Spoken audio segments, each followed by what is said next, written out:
श्रुतिस्मृतिपुराणानाम् आलयं करुणालयं नमामि भगवत्पादं शङ्करं लोकशङ्करं शङ्करं शङ्कराचार्यं केशवं बादरायणं सूत्रभाष्यकृतो वन्दे भगवन्तो पुनः पुनः।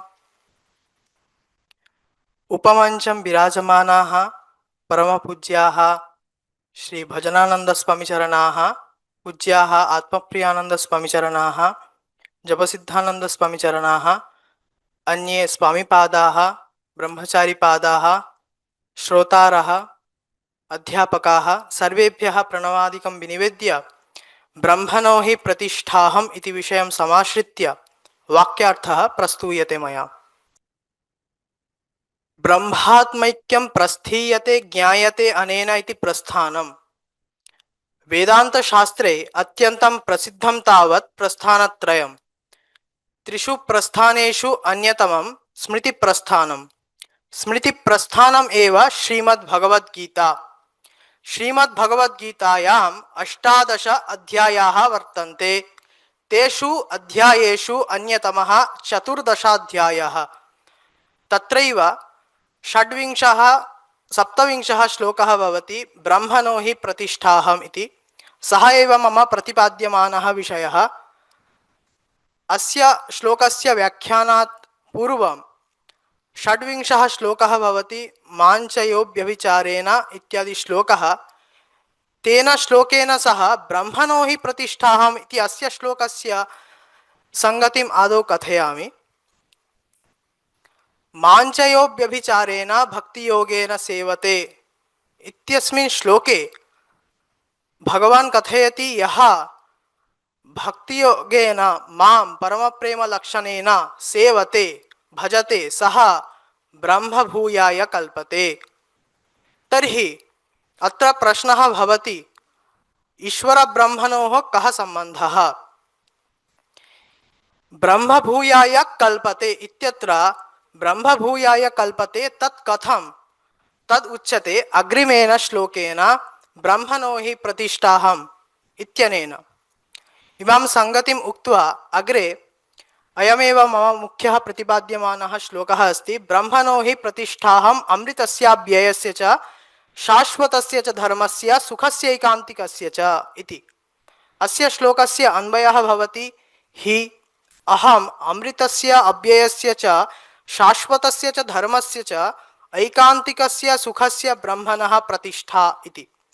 अस्य श्लोकस्य भावार्थः भवति अहं परमात्मनः नाशरहितस्य मोक्षस्य शाश्वतस्य धर्मस्य दुःखरहितस्य सुखस्य च प्रतिष्ठा अस्मि।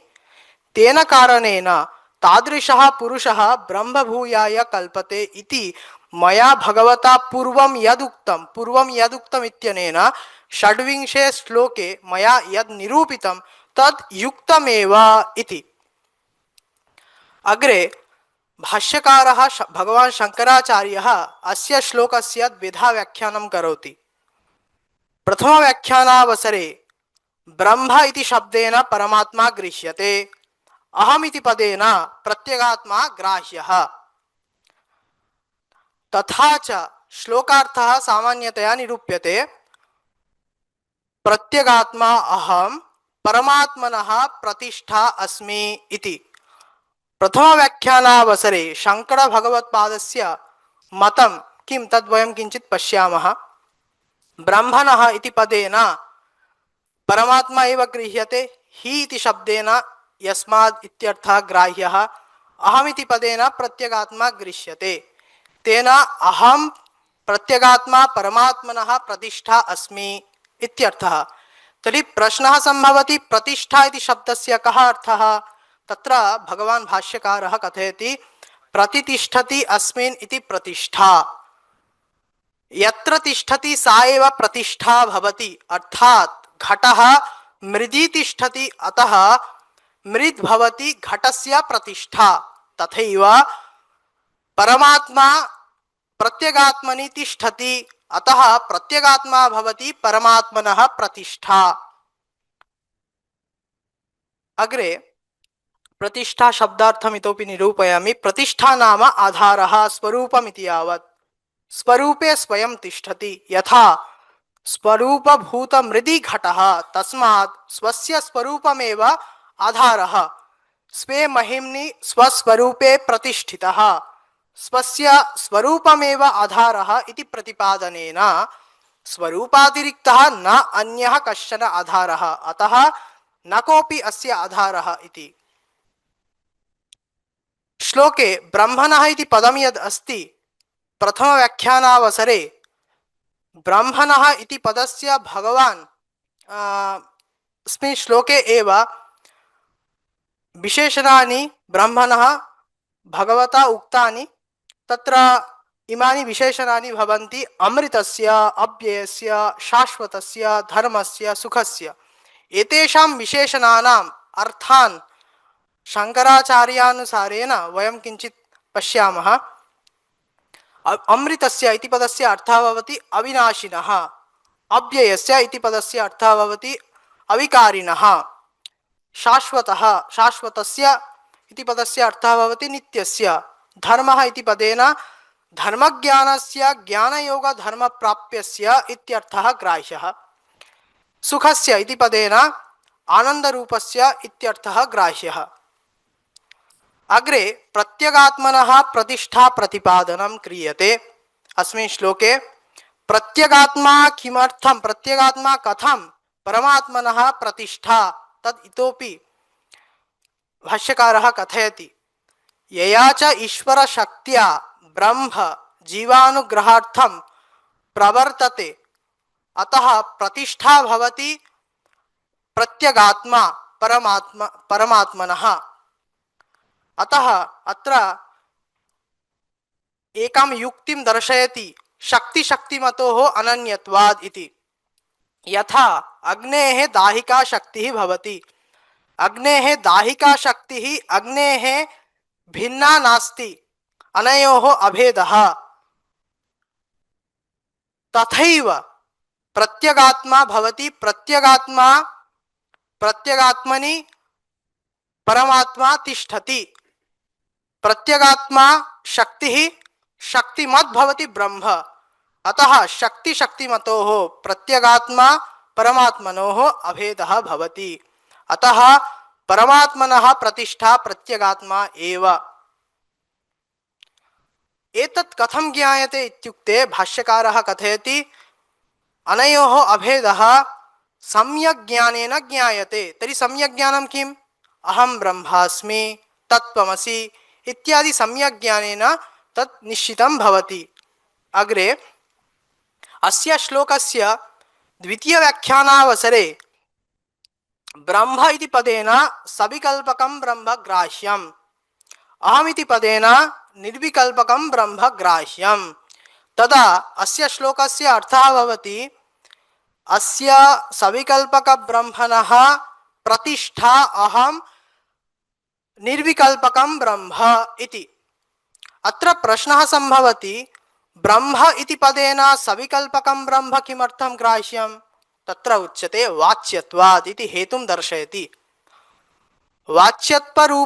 वाच्यत्वधर्मः सविकल्पके ब्रह्मणि सम्भवति, अतः सविकल्पकं ब्रह्म एव ब्रह्म शब्देन अत्र द्वितीयव्याख्यानावसरे ग्राह्यम्। अग्रे पूर्ववद् एव ब्रह्मणः इति पदस्य विशेषणानि श्लोके एव उक्तानि भगवता। तेषां श्लोकानाम् अर्थान् पश्यामः। द्वितीयव्याख्यानावसरे भाष्यकारः अर्थान्तरं करोति। अर्थे महान् भेदः नास्ति, शब्दान्तरम् एव करोति। अमृतस्य इति पदस्य अर्थः कृतः भाष्यकारेण अमरणधर्मकस्य, अव्ययस्य नाम व्ययरहितस्य, शाश्वतस्य नाम नित्यस्य, धर्मस्य इति पदार्थः भवति ज्ञाननिष्ठालक्षणस्य, सुखस्य इत्युक्ते सुखस्य नाम तत्र सुखपदस्य अर्थान्तरं किमपि न कृतम्, अतः सुखपदमेव स्थापितमस्ति मया। अग्रे सविकल्पक ब्रह्मणः अमृतादि विशेषणत्वम् उक्तमस्ति, तद्वयं किञ्चित् पश्यामः। कैः विशेषैः विशिष्टस्य सविकल्पकस्य ब्रह्मणः प्रतिष्ठा निर्विकल्पकं ब्रह्म अस्ति इति पृच्छति। तत्र समाधानं दीयते अमृतस्य इति। अमृतस्य अर्थात अमरण धर्मकस्य इति। अमरण धर्मकस्य इत्यस्य मरण धर्म विवर्जितस्य इत्यर्थः ग्राह्यः। अव्ययस्य इति पदार्थः व्ययरहितः इति। किंच ज्ञाननिष्ठा लक्षणस्य शाश्वतस्य च नित्यस्य धर्मस्य च तज्जनितस्य ऐकान्तिकस्य एकान्तनियतस्य सुखस्य प्रतिष्ठा अहम् इति। ज्ञाननिष्ठा लक्षणस्य इत्युक्ते ज्ञानं यस्य स्वरूपं तस्य इत्यर्थः। शाश्वतस्य नाम नित्यस्य इति। ऐकान्तिकस्य इत्युक्ते एकान्तनियतस्य अव्यभिचारिणः इत्यर्थः, अर्थात सर्वदापि स्थायिनः इति बोद्धव्यम्। एतैः अमृतादि विशेषणैः युक्तं यद् ब्रह्म तस्य ब्रह्मणः अहं प्रतिष्ठा अस्मि। अनन्तम् अव्ययम् अमृतं ब्रह्म मुमुक्षुभिः प्राप्यते। तस्मात् अस्य अपि सविशेषस्य ब्रह्मणः अहं निर्विशेष चैतन्यं प्रतिष्ठा अयम् अभिप्रायः ग्राह्यः। यत् निर्धर्मकं चैतन्यं तत् केनापि न प्राप्तुम् अर्हति। निर्धर्मके तस्मिन् प्राप्यत्व रूप धर्मायोगात्। मोक्ष ही शाश्वतः निर्विकारश्च। शुद्धे चैतन्ये बन्धवत् मोक्षस्यापि अभावात् निर्विकारः शाश्वतः मोक्षः कल्पितः एव अविद्यया चैतन्ये। निर्विकारत्वादि धर्माणां चैतन्ये कल्पितत्वात् तद्वतः मोक्षस्यापि कल्पितत्वम् इति भावः। अग्रे अस्य श्लोकस्य व्याख्यानं श्रीधराचार्यः कथं करोति तद् वयं किञ्चित् पश्यामः। नारायणाख्यः ईश्वरः अहं ब्रह्मणः प्रतिष्ठा अस्मि। तत्र प्रतिष्ठा इति शब्दार्थो भवति प्रतिमा। अहं नारायणः घनीभूतं ब्रह्म एव, न तु ब्रह्मणः भिन्नः अहम् इति। कुतः तत्र श्रीधराचार्यः दृष्टान्तं प्रयुङ्क्ते घनीभूतः प्रकाशः एव सूर्यमण्डलः इति। सूर्यमण्डलप्रकाशयोः भेदः यथा न सम्भवति, यतो हि प्रकाशः स्वरूपभूतः सूर्यमण्डलस्य, तद्वत् अहमपि ब्रह्मणः स्वरूपभूतः इत्यर्थः। अव्ययम् इति पदस्य अर्थः नित्यः इति। अमृतस्य इत्यर्थः भवति मोक्षः इति।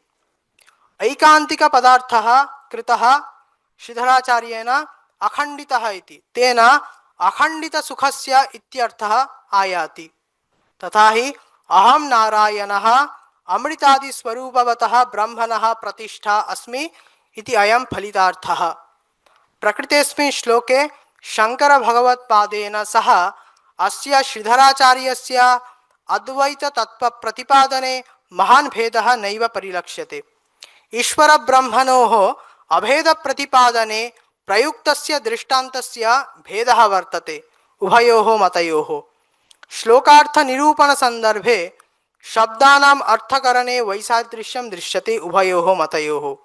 श्लोकेऽस्मिन् अद्वैत तत्व प्रतिपादने तु उभयोः मतयोः साम्यम् एव दृश्यते। समयाभावात् मधुसूदनाचार्यस्य मतं किञ्चित् संक्षेपेण पश्यामः। मधुसूदनाचार्याणाम् इदमेव मतमस्ति, सविकल्पक ब्रह्मणः प्रतिष्ठा अहं निर्विकल्पकं ब्रह्म इति। अहम् इति पदेन निर्विकल्पकं ब्रह्म ग्राह्यं, ब्रह्मणः इति पदेन सविकल्पकं ब्रह्म ग्राह्यं। तेन अहम् अमृतादि विशिष्टस्य सविकल्पक ब्रह्मणः प्रतिष्ठा निर्विकल्पकं ब्रह्म अस्मि इति अर्थम् उक्त्वा सर्वेभ्यः कार्तज्ञं विनिवेद्य अत्रैव अहं विरमामि। सर्वेभ्यो नमो नमः।